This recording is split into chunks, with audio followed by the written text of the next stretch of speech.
I am 72 years old as I sit at the small oak table in my kitchen, the same table I refinished 30 years ago when my hands were steadier and my patience longer.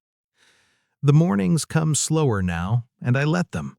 I watch the steam rise from my coffee and think about the life that passed through this room. Birthdays, bills, arguments, homework, folded laundry, silence. I have learned that when you reach this age, the loud moments fade first, and what stays are the quiet ones. The things you did not say, the calls you did not return, the doors you left half open. I am not telling this story to settle a score. I am telling it because I have carried it for a long time, and carrying gets heavier with age. Before I continue, I want to say something. Stories like this are not rare, they just do not get talked about. If you have ever felt ignored, pushed aside, or hurt by the people you trusted most, you are not alone. Many people listening right now have lived something similar, and sometimes reading the comments helps more than we realize. If this story already feels familiar, you are welcome here. The letter was formal. It requested my presence at a meeting. The subject was family trust matters. It was signed by an attorney named Driscoll. I read it 3 times, standing by the kitchen sink. The coffee grew cold in my cup. I had no family trust. What I had was a son named David, and I had not heard his voice in 11 years. Let me tell you about the life I built. I was a machinist. I worked 38 years at the same plant. My hands are still mapped with old scars, tiny silver lines from metal that was not quite tame. I met my wife, Clara, there. She worked in the office. She had a laugh that could cut through the din of the factory floor. We married young. We saved. We bought this house with its creaky floors and its big backyard. We wanted a family. David was our miracle after years of quiet hope. He was a serious baby with bright, curious eyes. I can still feel the weight of him sleeping on my chest, a warm, trusting bundle. We gave him everything we could.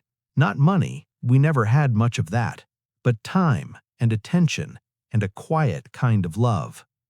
I coached his Little League team. I helped him build a Pinewood Derby car that came in dead last. We fixed his first bicycle together in this very garage. Clara got sick when David was 15. It was a long illness, a slow fading. I worked the day shift, came home to care for her, made dinners, tried to keep things normal for our boy. David changed during those years. He grew quiet and distant. I told myself it was the grief, the anger a young man feels when the world is not fair. I was grieving too. I did not have the right words to bridge the gap between us. After Clara died, the house felt hollow. David finished high school, went to a college out west. I took on extra shifts to pay the tuition. I sent checks every month. I wrote letters. He rarely called. When he came home for holidays, he was a stranger, polished, speaking a language of ideas and ambitions I could not quite grasp. He was embarrassed by the factory town, by my work-worn hands, by the simple life I had made. The first real betrayal was not a shout, it was a silence. He graduated. I sat alone in a crowd of families. He took a job in that city 800 miles away. He did not invite me to visit. The calls became a quarterly event, then just birthdays and Christmas, brief conversations full of empty air. Then, 11 years ago, the calls stopped altogether. There was no fight, no dramatic moment, just a birthday I called and he did not answer. I left a message. He never called back. I sent a card at Christmas. It was returned unopened. The address was correct. I understood then. It was a choice. I lived with that silence. I tended my garden. I visited Clara's grave and talked to her about the weather. I made a life around the absence. You learn to do that. You build walls around the empty space so you don't fall in. And then the letter came. It was a Thursday. The garbage was out by the curb. I held that expensive paper and I just knew it was about David. I called the law firm. A polite assistant answered. I said, "This is Arthur Greer. I received your letter." She said, "Mr. Driscoll would be pleased I called." The meeting was about the execution of a trust. My presence was requested as a beneficiary. A beneficiary? I asked. Who had established the trust? There was a rustle of papers. She said, "The settler was a Mr. David Greer, my son." She said the meeting was in 2 weeks. I said I would need to think about it. She said time was of the essence. I hung up the phone. I looked at the tree outside, the one I planted for him, and I felt a coldness settle in my bones that had nothing to do with the weather. I want you to understand, I did not care about the money, if there was money. I cared about the address on that envelope. They knew where I was. He had known where I was for 11 years of silence. And now he was reaching out, but not with his own voice, not with an apology or an explanation. He was reaching out with a lawyer. That was the first real crack in my heart, not the abandonment, but the manner of the return. I decided to go, not for the money, whatever that might be, and not out of some desperate hope for reconciliation. I went because I needed to look that lawyer in the eye. I needed to hear the words spoken out loud in a room with furniture and windows. I needed to make it real. I booked a train ticket. I do not like to fly. The journey gave me time to think, to watch the countryside change from familiar to foreign. The rhythm of the tracks was a steady beat underneath my confusion. I packed a single suitcase, my good suit, and a photograph of Clara. I do not know why I brought the picture. Perhaps for proof. Proof that I had been a husband, that I had been a father, that a family had existed in this world beyond paperwork and silence. The city was all glass and noise. I took a taxi to the hotel, a place with too many mirrors. I felt out of place, a simple man in a worn coat carrying his history in a small bag. The meeting was at 10 in the morning. A law office was on the 20th floor. Everything was cool marble and muted colors. There was no dust, no life, just the faint hum of air conditioning and the smell of expensive cleaning products. Mr. Driscoll was a young man, younger than David. He had a firm handshake and a smile that did not touch his eyes. He led me to a conference room with a long table that could have seated 20. There were only 2 chairs set out. We sat. He offered me water. I declined. He opened a sleek leather folder.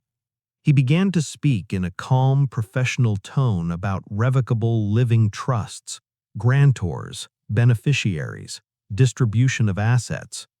I listened, my hands folded on the polished wood. I let the words flow around me, waiting for the meaning to appear. And then he said it. David had established a trust. He had placed certain assets into it. The trust was now being executed due to a triggering event. I asked what the triggering event was. My voice sounded strange in that quiet room. Mr. Driscoll adjusted his tie. He said David had been diagnosed with a serious illness. The prognosis was uncertain, but he had been advised to get his affairs in order. I felt the air leave the room. It was not the shock of his sickness, though that was a blow to a father's heart no matter the years of silence. It was the purpose of the meeting. The truth of it landed on me with a weight I could scarcely bear. David was not reaching out. He was not seeking forgiveness. He was executing a plan.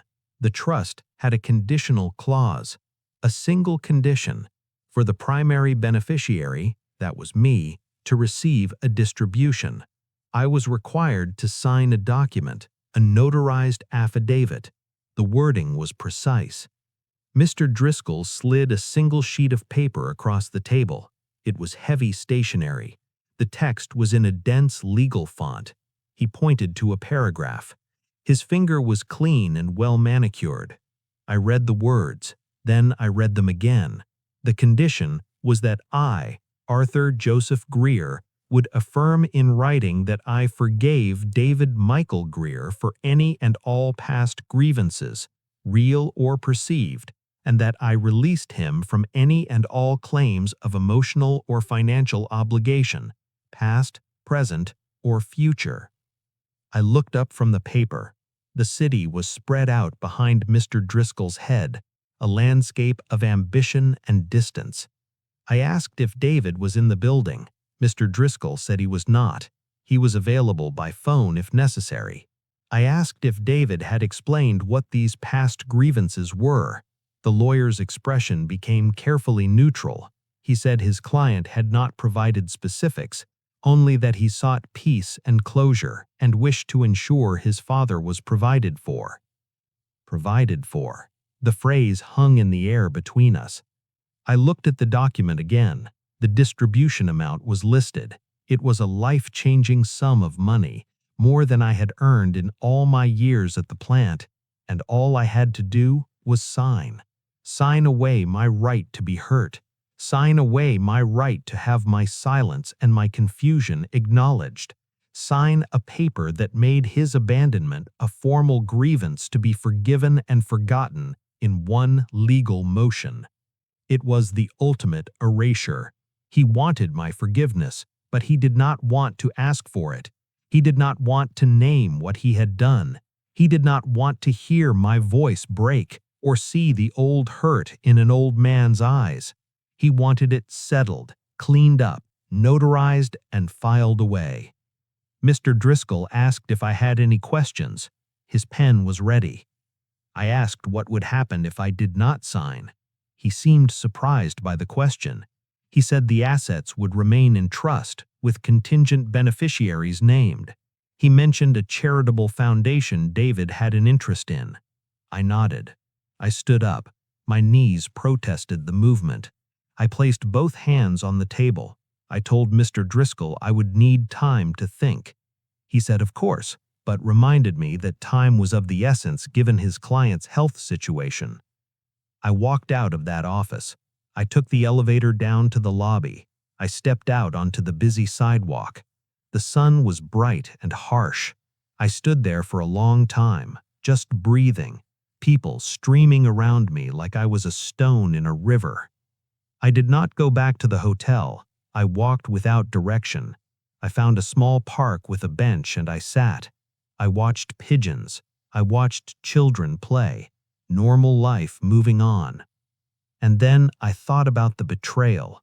Not the first betrayal of silence, but this new one, this cold, efficient, premeditated attempt to purchase a clean conscience.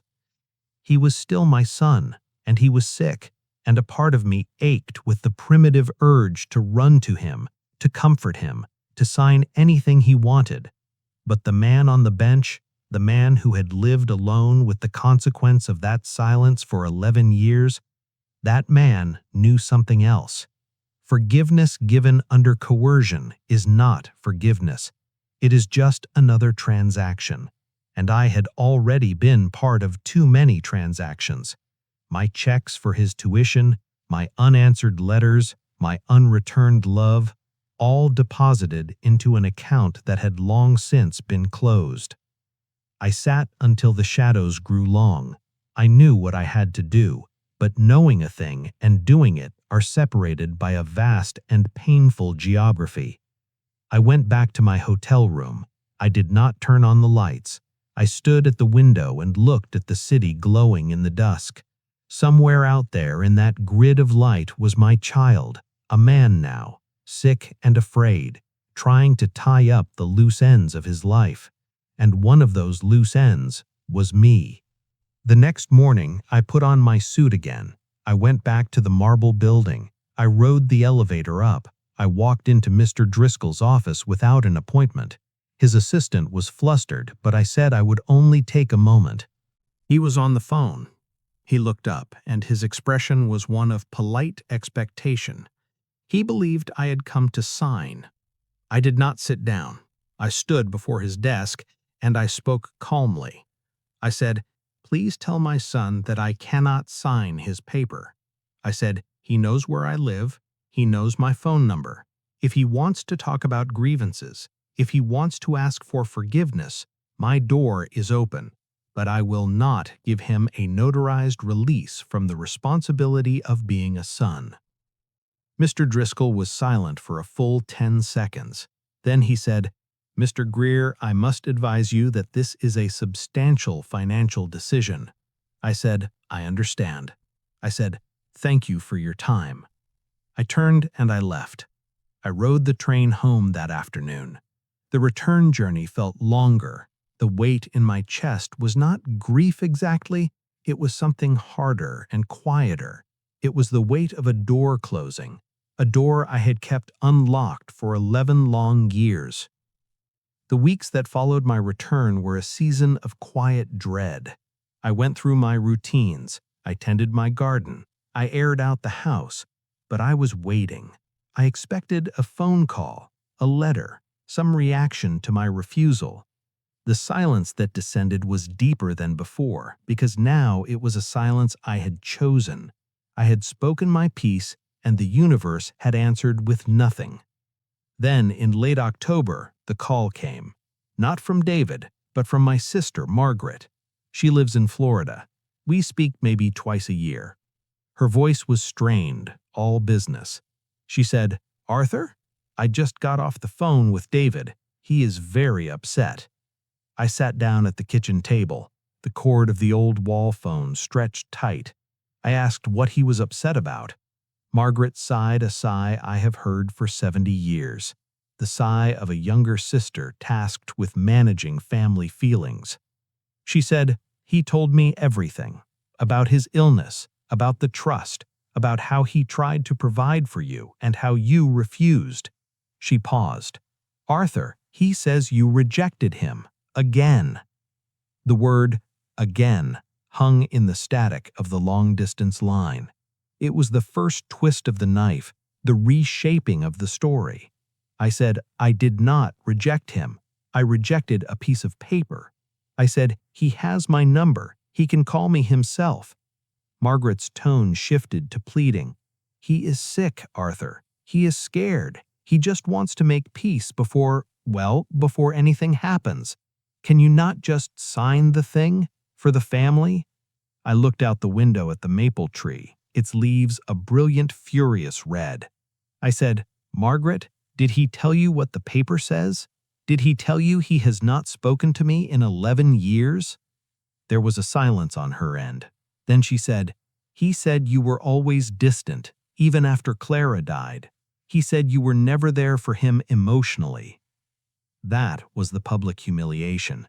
Not a scene in a town square, but a private rewrite of history whispered into the ear of my only sibling. The total loss was not of money, it was of my own story, my own truth. In David's new narrative, crafted for consumption, I was the emotionally absent father, the cold man, the one who made his son feel unloved. And my refusal to sign was proof positive of that same coldness. I did not know how to fight that. Do you argue with a ghost? Do you send your sister a ledger of every school event attended, every saved dollar for tuition, every night spent sitting in a hospital chair holding his mother's hand so he could focus on being a teenager? I said nothing. Margaret filled the silence. "He is your son, Arthur, the only one you have. Sometimes as parents, we have to be the bigger person. We have to forgive even when we are not asked properly." The bigger person. I have always hated that phrase. It sounds so virtuous, but it so often means the one who absorbs the blow and smiles, the one who accepts the rewrite of history to keep the peace. I told Margaret I had to go. She said, "Think about it, please, for all of us." After I hung up, I felt a loneliness so complete, it was like a physical vacuum. It was the feeling of being erased. My truth, My decades of quiet faithfulness meant nothing against the more compelling story of a dying man seeking peace.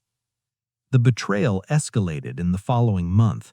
A cousin emailed me. An old friend of Clara's sent a Christmas card with a pointed note about healing family rifts. The narrative was spreading. David was doing what he had always done well, managing perceptions.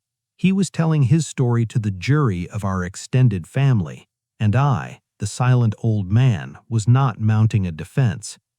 I considered writing a letter to everyone, setting the record straight, but I could not find the words that did not sound petty or defensive or bitter. To list my sacrifices would be to diminish them, to turn love into a receipt to be validated. The deepest cut came just after New Year's. An envelope arrived from the law firm.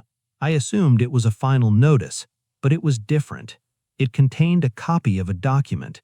It was a change to the trust, executed by David, removing me as a beneficiary entirely.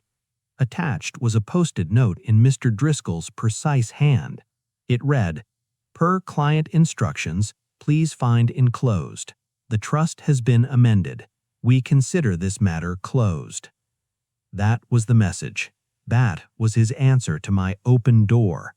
I was officially closed. I felt a strange relief holding that paper. The waiting was over. The pressure was off. He had made his choice in response to mine. He had chosen to punish my refusal with finality. But the relief was quickly followed by a colder understanding. This was never about providing for me. It was about him, his conscience, his legacy, his desire to go into whatever came next with a clean slate purchased with a check he never had to deliver.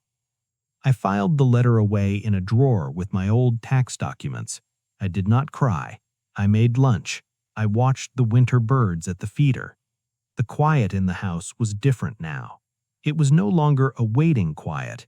It was the quiet of aftermath, of something settled and grim.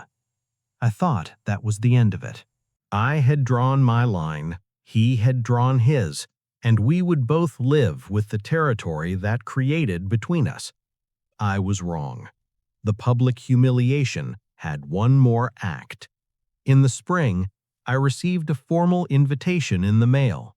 It was for a charity gala, a benefit for the very foundation named as the contingent beneficiary in David's trust. The invitation was elegant, embossed. It noted that the evening would honor several community visionaries and listed David Michael Greer among them. And at the bottom, in the same font as the rest, it said, "This event celebrates the power of forgiveness and new beginnings." I stared at those words until they blurred. He was being honored in a room full of people for his philanthropy, for his vision, and the theme of the night was forgiveness.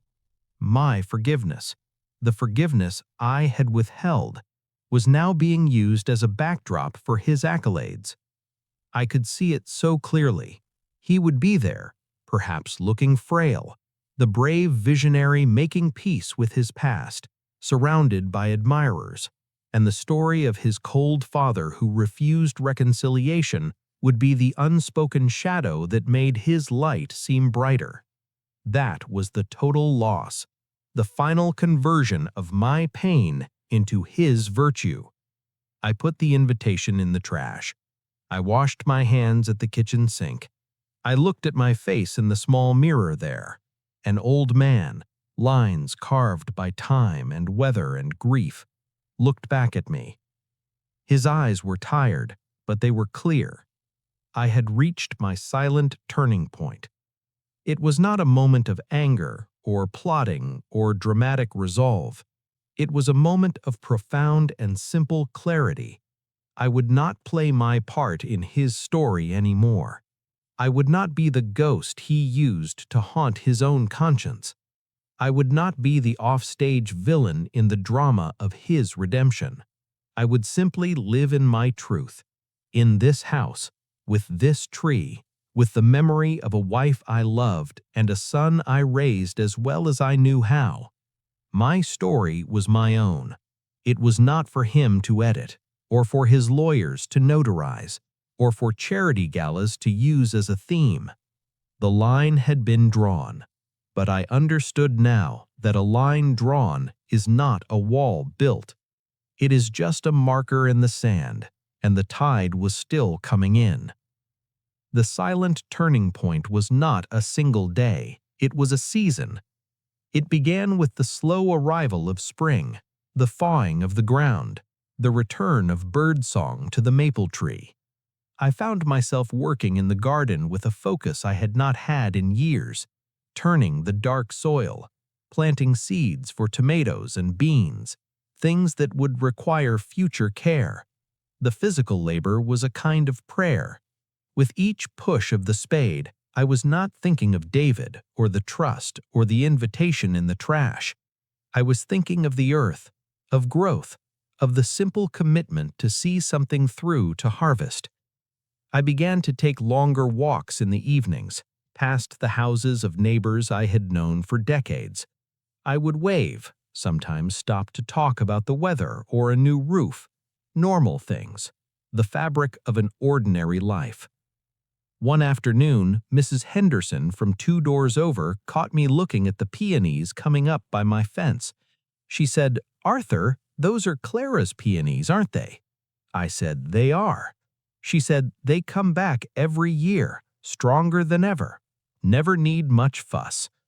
It was a small moment, but it stayed with me. Some things endure, not with drama, but with stubborn roots. I started going to the public library on Thursday afternoons. I had not been in years. I would wander the aisles, not looking for anything in particular, pulling down a history book or a volume of old photographs. I found a quiet chair by a window and I would read, and sometimes just watch the light move across the floor. It was in that quiet library that I began to understand the nature of my choice. I had confused forgiveness with surrender for a long time. I thought to forgive meant to agree with the story someone else told about what happened, to accept their version of my heart. But sitting there, surrounded by the stories of other lives, other centuries, I saw a different truth. Forgiveness is a private weather inside a person. It does not require the other person to stand in the rain with you. It can be offered freely, but it cannot be demanded as payment. And I realized I had already forgiven David. I had forgiven him the day I got on the train to see his lawyer, because I went without malice. I went with a heart still open enough to break. What I could not do was surrender my truth. I could not sign a paper that converted my forgiveness into his absolution, that made my son's neglect a minor grievance to be wiped away by a sum of money. There is a difference between forgiveness and erasure. I chose forgiveness. He wanted erasure. This understanding did not bring joy. It brought a calm sadness, a clarity that was heavy and still. I began to sleep through the night again.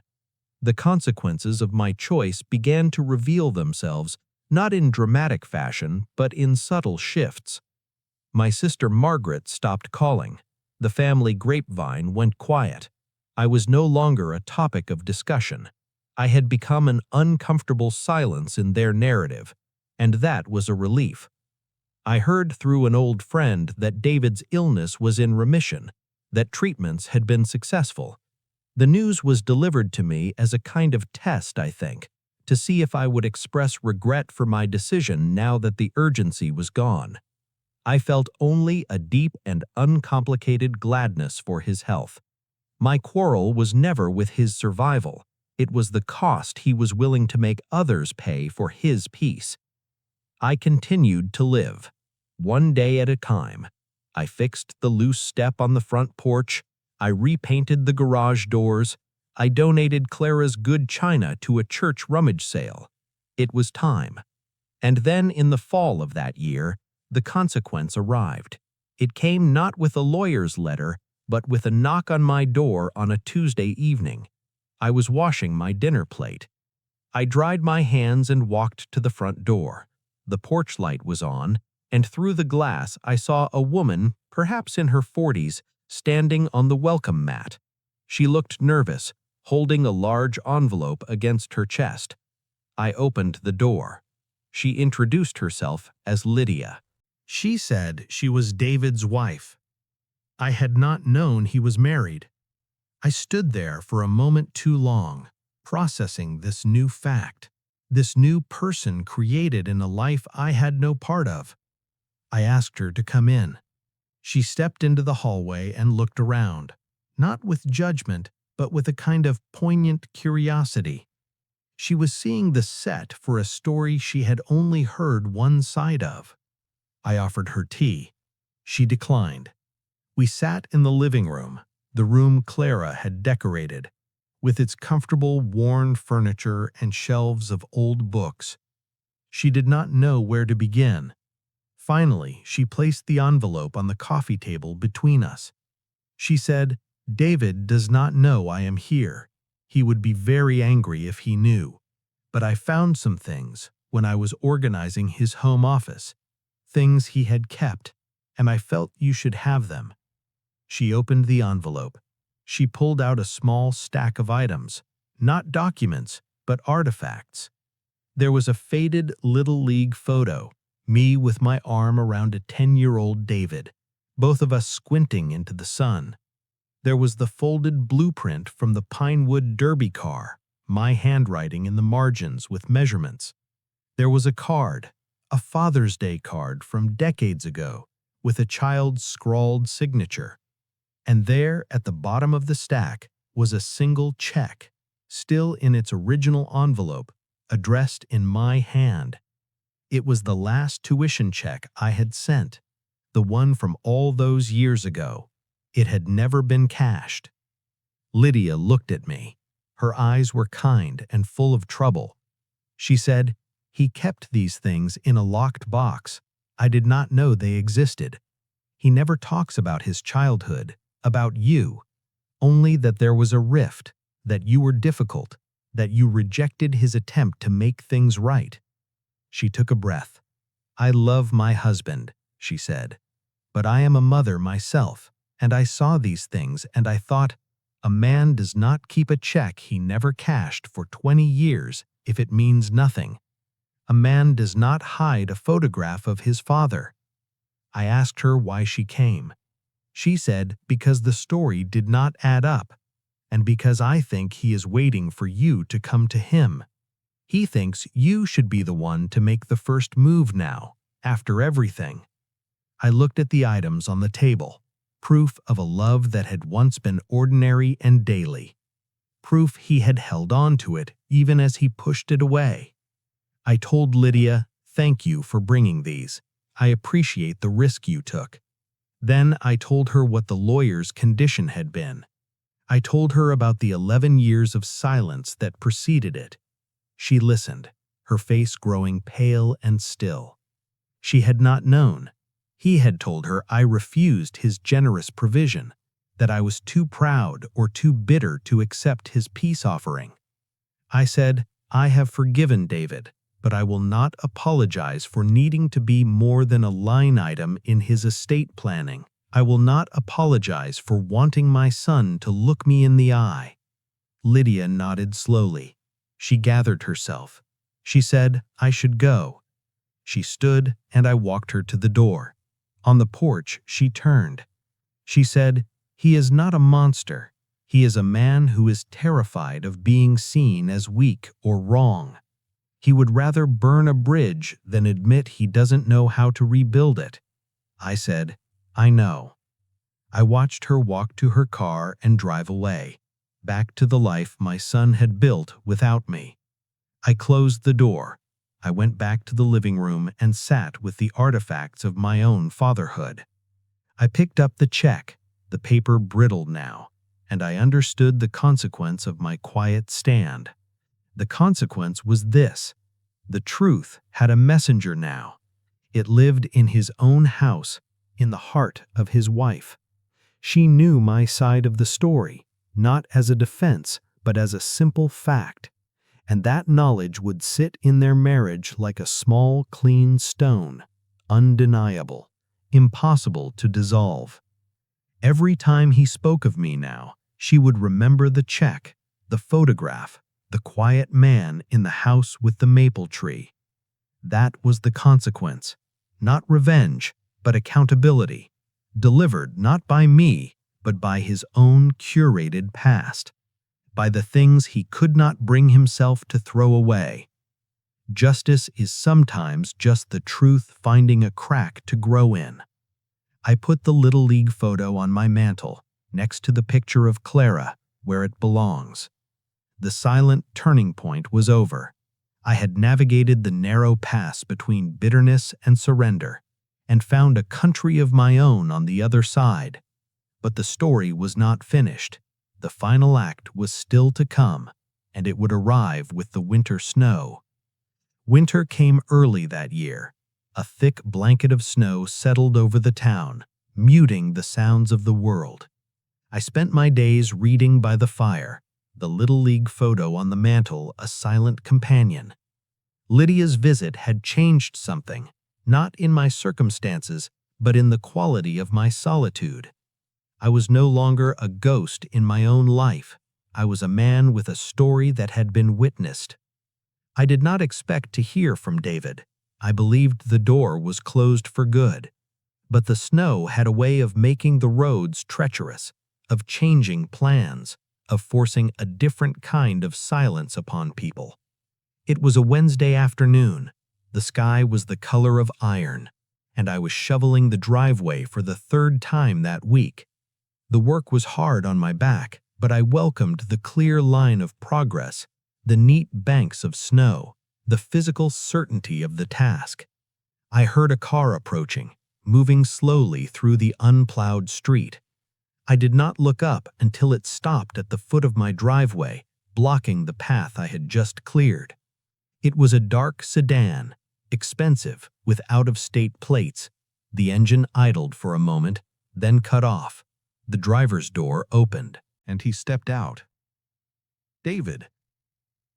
He was thinner than I remembered, his face pale against the dark wool of his coat. He stood by the car, not approaching, just looking at me, at the house, at the maple tree, now bare and frosted with snow. I leaned on my shovel. I waited. He finally moved, walking carefully up the driveway, his dress shoes slipping a little in the snow. He stopped a few feet from me, close enough that I could see the lines around his eyes, the gray in his hair that mirrored my own. He did not speak. He looked at the shovel in my hands, at the worn work gloves, at the ordinary reality of me. I said, "You should have called. The roads are bad." My voice sounded steady, normal, as if this were a usual visit. He flinched just a little. He said, "I was in the area, on business." We both knew it was a lie. This town was not on the way to anywhere he would do business. But I let it stand. I said, "You better come in then, before you freeze." I turned and walked toward the house, not looking back to see if he followed. I heard his footsteps crunching in the snow behind me. In the hallway, he stamped the snow from his shoes, a habit from childhood. He took off his coat, and I hung it on the peg by the door, the same peg that had held his small jacket a lifetime ago. We went to the kitchen. I put the kettle on. I asked if he still took tea. He nodded and said yes. "Thank you." His manners were impeccable and utterly distant. He sat at the kitchen table, the same table where he had done his homework, where we had eaten 1,000 meals. His eyes scanned the room, taking in the small changes, the enduring sameness. I brought the tea, sat across from him. The silence between us was a living thing, thick and charged with all the unsaid years. He spoke first.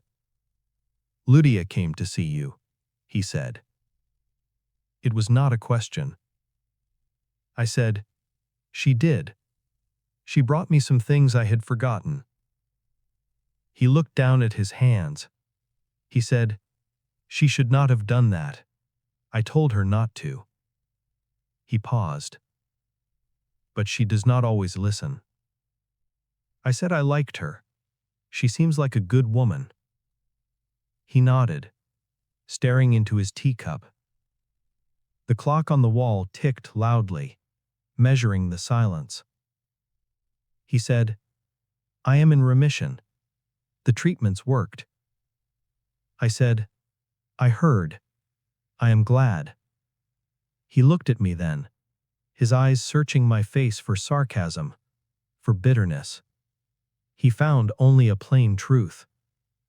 He said, "You would not sign the paper." His voice was flat, a statement of fact.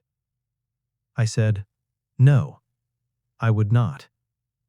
He said, "It was for you, the money. It was to take care of you."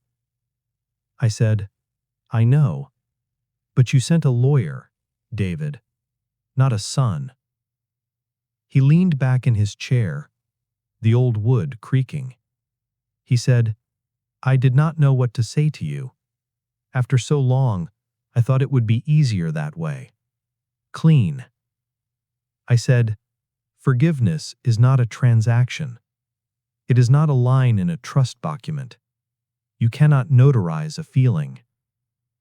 He was silent for a long time. He looked out the window at the white backyard. He said, "Mother's peonies are under there somewhere. I did not think they would still come back." I said, "They do. Every year. Stronger than ever."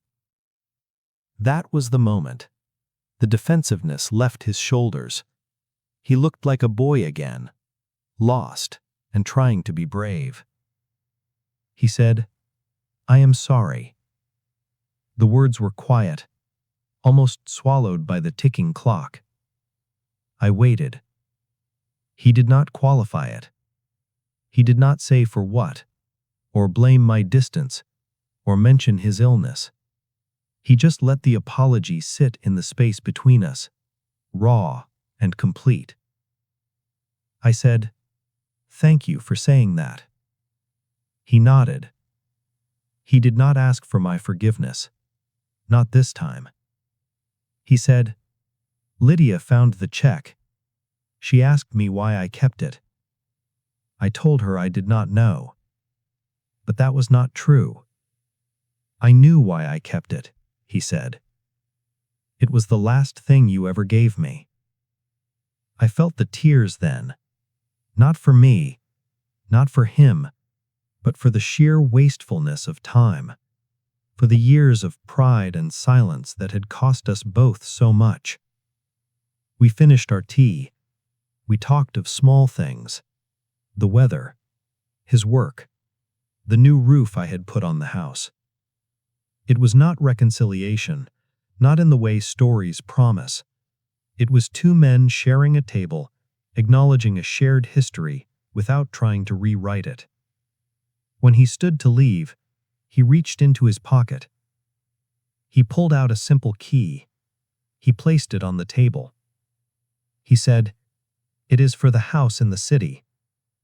Lydia and we would like you to visit, if you want to. No conditions." I looked at the key. I said, "I will think about it." He put on his coat. I walked him to the door. On the porch he hesitated. He turned and said, "I may not come back here. It is hard for me." I said, "I understand. The road goes both ways." He nodded. He got in his car, and I watched him drive away, the red taillights disappearing into the gray afternoon. I went inside. I picked up the key from the table. It was cold in my hand. I put it in the drawer with the old tax documents, next to the lawyer's letter. It would stay there for now. Dignity is not about winning. It is about refusing to play a game that makes you smaller. My dignity was restored not by his apology, but by my own quiet refusal to betray myself. The story does not have a perfect ending. David and I do not have weekly calls.